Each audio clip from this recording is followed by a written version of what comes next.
The year was 1863, and the United States of America was torn apart by the Civil War, a brutal conflict that pitted brother against brother.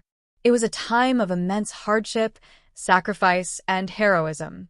Amid the chaos and destruction, one story of courage and resilience stood out, that of Private Nathaniel Harper, a farmer-turned-soldier from the rolling hills of Pennsylvania.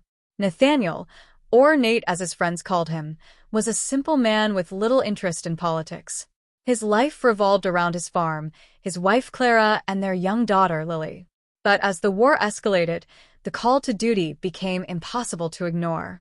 The Union needed men to fight for the cause of liberty and the preservation of the nation. Reluctantly, Nate left behind his plow and picked up a musket, joining the 123rd Pennsylvania Volunteer Infantry. By the summer of 1863, Nate's regiment had seen its fair share of skirmishes and hardships. The men were weary, their spirits dampened by the endless marches, scant rations, and the ever-present specter of death. Yet they pressed on, driven by the hope of reuniting the fractured nation. Their journey led them to Gettysburg, a small town in Pennsylvania that would soon become the site of one of the most pivotal battles in American history. As Nate and his comrades arrived, the air was thick with tension.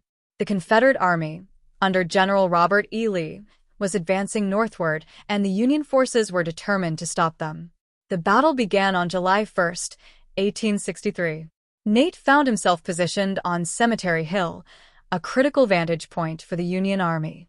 The ground trembled with the thunder of artillery, and the sky was filled with smoke and the cries of men. For 3 days, the fighting raged on, each side determined to gain the upper hand.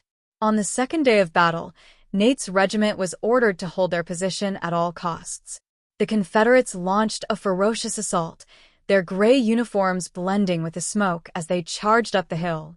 Nate's hands trembled as he loaded his musket, his heart pounding like a drum. He thought of Clara and Lily, drawing strength from the image of their faces. Amid the chaos, Nate noticed a young drummer boy lying injured on the battlefield. The boy, no older than 14, clutched his drum as tears streamed down his face. Without hesitation, Nate rushed to his side, dragging him to safety behind a line of rocks. "Stay here, son," he said, his voice firm but kind. "You'll make it through this."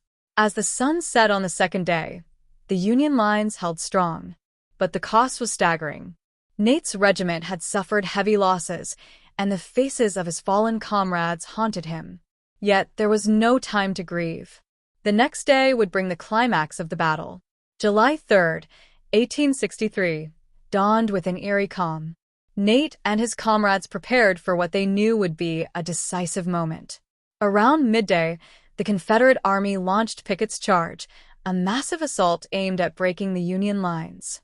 Thousands of Confederate soldiers marched across an open field, straight into the teeth of Union artillery and musket fire.